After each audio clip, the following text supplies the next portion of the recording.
भक्तजनों, माताओं, बहनों, सादर जय श्री कृष्ण। हमारे YouTube चैनल में आप सभी का बहुत बहुत स्वागत है। मैं हूं आपके साथ आचार्य धर्मेंद्र शास्त्री। सबसे पहले आपको और आपके पूरे परिवार को सावन संकष्टी गणेश चतुर्थी की बहुत बहुत शुभकामनाएं और बधाइयां। भगवान श्री गणेश जी का भरपूर आशीर्वाद आपके जीवन पर सदैव बना रहे। आप सभी सुखी रहें, स्वस्थ रहें, व्यस्त रहें और मस्त रहें। आज हम आपको बताने जा रहे हैं कि श्रावण माह के कृष्ण पक्ष की जो संकष्टी चतुर्थी है वो 16 जुलाई 2022 को है। और इस दिन आप शुद्ध घी का दीपक इस विधि से यदि लगाएंगे तो आपके घर में सुख, शांति, समृद्धि बनी रहेगी तथा धन की बरसात सदैव होती रहेगी। प्रत्येक महीने में 2 बार चतुर्थी आती है, एक शुक्ल पक्ष में, दूसरी कृष्ण पक्ष में। शुक्ल पक्ष की चतुर्थी को विनायक चतुर्थी या वरद चतुर्थी के नाम से जाना जाता है, जबकि कृष्ण पक्ष की चतुर्थी को संकष्टी चतुर्थी के नाम से जाना जाता है। संकष्टी चतुर्थी के दिन भगवान गणेश जी की पूजा सभी प्रकार के कष्टों को दूर करने वाली होती है। और इस बार श्रावण माह के संकष्टी गणेश चतुर्थी जो कि गजानन संकष्टी चतुर्थी के नाम से जानी जाएगी।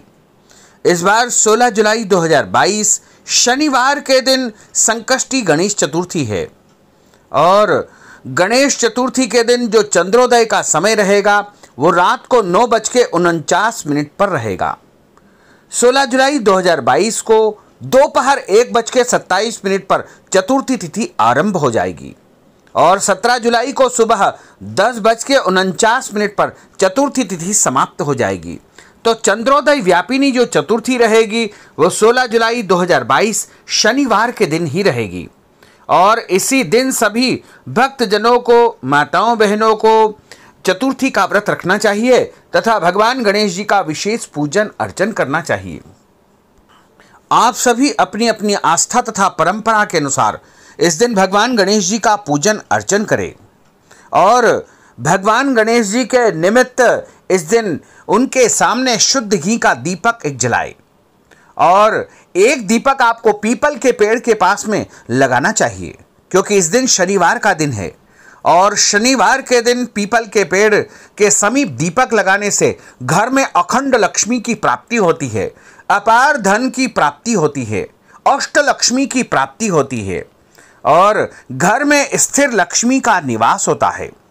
संकष्टी चतुर्थी के दिन जो व्रत करता है उसको सुबह जल्दी उठ करके नित्य कर्म और स्नान आदि से निवृत्त हो जाना चाहिए।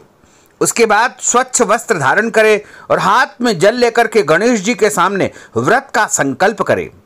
इसके बाद सूर्य देव को जल अर्पित करे, पूजा स्थल पर भगवान गणेश जी की मूर्ति स्थापित करे। इसके बाद उनका गंगा जल से स्नान करवा करके अभिषेक करे, उनको चंदन का तिलक लगाए और गणपति जी को लाल वस्त्र, मौली या रक्षा सूत्र या कलावे का वस्त्र धारण करवाए। इसके बाद उन्हें पुष्पमाला, 21 दूर्वा, फल, अक्षत, धूप, दीप, गंध आदि उनको अर्पित करे और मोदक का भोग लगाए। यदि मोदक या लड्डू आपके पास उपलब्ध नहीं है तो गुड़ का भी आप भोग लगा सकते हैं। संकष्टी गणेश चतुर्थी के दिन गणेश चालीसा का पाठ करें या संकष्टी गणेश चतुर्थी के कथा का श्रवण भी करें। अंत में भगवान श्री गणेश जी की आरती करें। दिन भर फलाहार के रूप में आप व्रत करें और रात के समय चंद्रमा को जल अर्पित करें। इसके बाद व्रत का पारणा करें। रात्रि में जागरण करने का विधान है और भजन पूजन करने के बाद में स्वयं भोजन करें तथा प्रसाद का वितरण करें।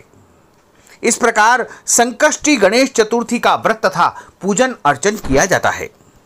सावन मास के कृष्ण पक्ष की जो संकष्टी गणेश चतुर्थी आती है उसकी कथा जो धर्म ग्रंथों में बताई गई है उसमें लिखा हुआ है कि ऋषिगण पूछते हैं कि हे स्कंद कुमार, दरिद्रता, शोक, कुष्ठ आदि से विकलांग, शत्रुओं से संतप्त, राज्य से निष्कासित, सदैव दुखी रहने वाले, धनहीन, समस्त उपद्रवों से पीड़ित, विद्याहीन, संतानहीन, घर से निष्कासित लोगों, रोगियों और अपने कल्याण की कामना करने वाले लोगों को क्या उपाय करना चाहिए जिससे उनका कल्याण हो और उनके उपरोक्त कष्टों का निवारण हो। यदि कोई सरल उपाय आप जानते हो तो कृपा करके बताइए। कार्तिक स्वामी ने कहा कि हे ऋषियों, आपने जो प्रश्न किया है उसके निवारणार्थ में आप लोगों को एक शुभ फलदायक व्रत बताता हूं, उसे कृपा करके सुनिए। इस व्रत को करने से पृथ्वी के समस्त प्राणी के सभी कष्ट संकट समाप्त हो जाते हैं। यह व्रतराज महान पुण्यकारी है एवं मनुष्यों को सभी कार्यों में सफलता प्रदान करने वाला है। विशेषतः यदि इस व्रत को महिलाएं करें तो उन्हें संतान तथा उत्तम सौभाग्य की प्राप्ति होती है। इस व्रत को सर्वप्रथम धर्मराज युधिष्ठिर ने किया था। पूर्व काल में राज्यच्युत होकर अपने भाइयों के साथ जब युधिष्ठिर पांचों पांडवों सहित वन में चले गए थे तो उस वनवास काल में भगवान श्री कृष्ण ने उनसे कहा था। युधिष्ठिर ने भगवान कृष्ण से अपने कष्टों के समानार्थ जो प्रश्न किया था उस कथा को आप श्रवण कीजिए। युधिष्ठिर पूछते हैं कि हे पुरुषोत्तम, ऐसा कौन सा उपाय है जिससे हमें वर्तमान संकटों से और सभी कष्टों से मुक्ति प्राप्त हो सके। हे गदाधर, आप सर्वज्ञ हैं, हम लोगों को आगे किस प्रकार का कष्ट न भुगतना पड़े ऐसा कोई सरल उपाय बताइए। स्कंद कुमार जी कहते हैं कि जब धैर्यवान युधिष्ठिर विनम्र भाव से हाथ जोड़ करके बारंबार अपने कष्टों के निवारण का उपाय पूछते हैं तो भगवान श्री कृष्ण कहते हैं कि हे राजन, संपूर्ण कामनाओं को पूर्ण करने वाला एक बहुत बड़ा गुप्त व्रत है। हे युधिष्ठिर, इस व्रत के संबंध में मैंने आज तक किसी को नहीं बताया है। हे राजन, प्राचीन काल में सतयुग की बात है कि पर्वतराज हिमाचल की सुंदर कन्या पार्वती ने शंकर जी को पति रूप में प्राप्त करने के लिए गहन वन में जाकर के कठोर तपस्या की थी, परंतु भगवान शिव प्रसन्न होकर के प्रकट नहीं हुए। तब शैल तनया पार्वती जी ने अनादिकाल से विद्यमान गणेश जी का स्मरण किया। गणेश जी को उसी क्षण प्रकट देख करके पार्वती जी ने पूछा कि मैंने कठोर, दुर्लभ एवं लोमहर्षक तपस्या की है किंतु अपने प्रिय भगवान शिव को प्राप्त न कर सकी। वह कष्ट विनाशक दिव्य व्रत मैंने जिसे नारद जी ने स्वयं कहा है, जो आपका ही व्रत है, उस प्राचीन व्रत के तत्व को आप मुझसे कहिए। पार्वती जी की बात को सुनकर के तात्कालीन सिद्धिदाता गणेश जी उस कष्टनाशक शुभदायक व्रत का प्रेम पूर्वक वर्णन करने लगे। गणेश जी ने कहा कि हे अचल सुते, अत्यंत पुण्यकारी एवं समस्त कष्टनाशक व्रत को कीजिए। इसके करने से आपकी सभी इच्छाएं आकांक्षाएं अवश्य ही पूर्ण होगी और जो व्यक्ति इस व्रत को करेंगे उन्हें भी सफलता प्राप्त होगी। श्रावण माह के कृष्ण पक्ष की चतुर्थी की रात्रि में चंद्रोदय होने पर उनका पूजन करना चाहिए। उस दिन मन में संकल्प करे कि जब तक चंद्रोदय नहीं होगा मैं निराहार रहूंगा या रहूंगी। पहले गणेश जी का पूजन कर ही भोजन करूंगी, मन में ऐसा निश्चय करना चाहिए। इसके बाद सफ़ेद तिल के जल से स्नान करें। भगवान गणेश जी कहते हैं कि मेरा उस दिन पूजन करें। यदि सामर्थ्य हो तो प्रतिमा स्वर्ण की मूर्ति का पूजन करें। इसके अभाव में चांदी, अष्टधातु अथवा मिट्टी की मूर्ति का ही पूजन करें। अपनी शक्ति के अनुसार चांदी, तांबे अथवा मिट्टी के कलश में जल भर करके उस पर गणेश जी की प्रतिमा स्थापित करें। मूर्ति कलश पर वस्त्र आच्छादन करके अष्टदल कमल की आकृति बनाए और उस पर मूर्ति की स्थापना करें। तत्पश्चात स्वयं अथवा ब्राह्मण को बुला करके षोडशोपचार विधि से भक्तिपूर्वक पूजन करें। मूर्ति का ध्यान करें कि हे लंबोदर, 4 भुजाओं वाले, 3 नेत्रों वाले, लाल रंग वाले, नील वर्ण वाले, शोभा के भंडार, प्रसन्न मुख वाले श्री गणेश जी में आपका ध्यान करता हूँ या करती हूँ। हे गजानन, मैं आपका आवाहन करता हूँ या करती हूँ। हे विघ्नराज, आपको मैं प्रणाम करता हूँ या करती हूँ। यह आसन है। हे लंबोदर, यह आपके लिए पाद्य है। हे शंकर सुवन, यह आपके लिए अर्घ्य है। हे उमापुत्र, यह आपके लिए स्नानार्थ जल है। हे वक्रतुंड, यह आपके लिए आचमनीयम जल है। हे शूर्पकर्ण, यह आपके लिए वस्त्र है। हे सुशोभित, यह आपके लिए यज्ञोपवीत है। हे गणेश्वर, यह आपके लिए रोली तथा चंदन है। हे विघ्न विनाशन, यह आपके लिए पुष्प है। हे विकट, आपके लिए यह धूप बत्ती है। हे वामन, यह आपके लिए दीपक है। हे सर्वदेव, यह आपके लिए लड्डू अथवा मोदक का नैवेद्य है। हे देव, यह आपके निमित्त फल अर्पण करता हूं। हे विघ्नहर्ता, यह आपके निमित्त मेरा प्रणाम है। प्रणाम करने के बाद भगवान से क्षमा प्रार्थना करें। इस प्रकार षोडशोपचार रीति यानी 16 प्रकार से पूजन करके नाना प्रकार से प्रसादों को बना करके भगवान को भोग लगावे। हे देवी, शुद्ध देसी घी में 15 लड्डू बनाए। सर्वप्रथम भगवान को लड्डू अर्पित करके उसमें से 5 ब्राह्मण को दान करे। अपने सामर्थ्य के अनुसार दक्षिणा दे करके चंद्रोदय होने पर भक्ति भाव से अर्घ्य प्रदान करे। उसके बाद 5 लड्डू का स्वयं भोजन करे।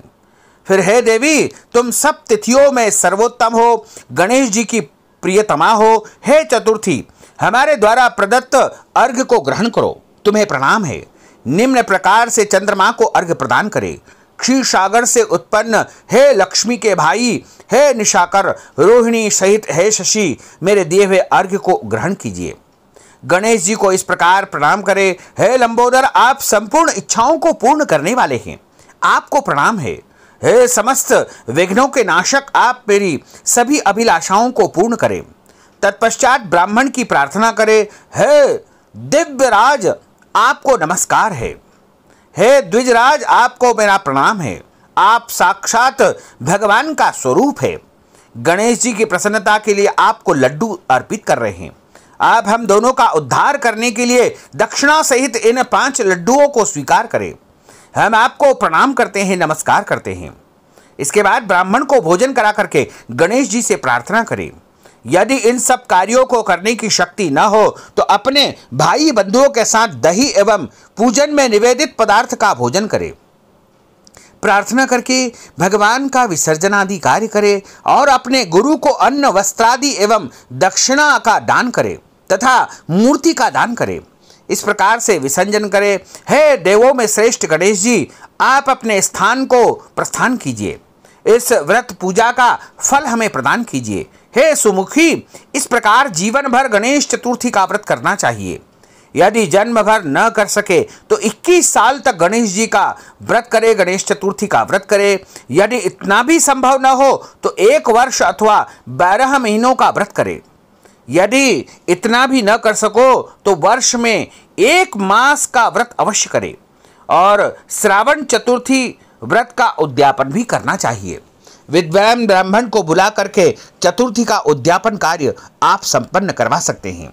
बोलिए गजानंद गणपति भगवान की जय, शंकर भगवान की जय, पार्वती माता की जय। भक्तजनों, माताओं बहनों, यदि आप सावन माह के संकष्टी गणेश चतुर्थी के निमित्त दक्षिणा दान करना चाहते हैं, वस्त्र दान, अन्न दान या कोई भी दान पुण्य करना चाहते हैं तो आप हमारे पेटीएम के माध्यम से, गूगल पे के माध्यम से, फोन पे के माध्यम से या अकाउंट नंबर के माध्यम से नगद राशि पहुंचा करके संकष्टी गणेश चतुर्थी का संपूर्ण पुण्य लाभ प्राप्त कर सकते हैं। साथ ही आपसे अनुरोध है कि हमारे इस ज्ञानवर्धक वीडियो को अधिक से अधिक लोगों को शेयर करिएगा, लाइक करिएगा, कमेंट करिएगा और यदि अभी तक आपने सब्सक्राइब नहीं किया है तो अभी और इसी समय सब्सक्राइब अवश्य कर लीजिए। आपको और आपके पूरे परिवार को सादर जय श्री कृष्ण, सादर धन्यवाद।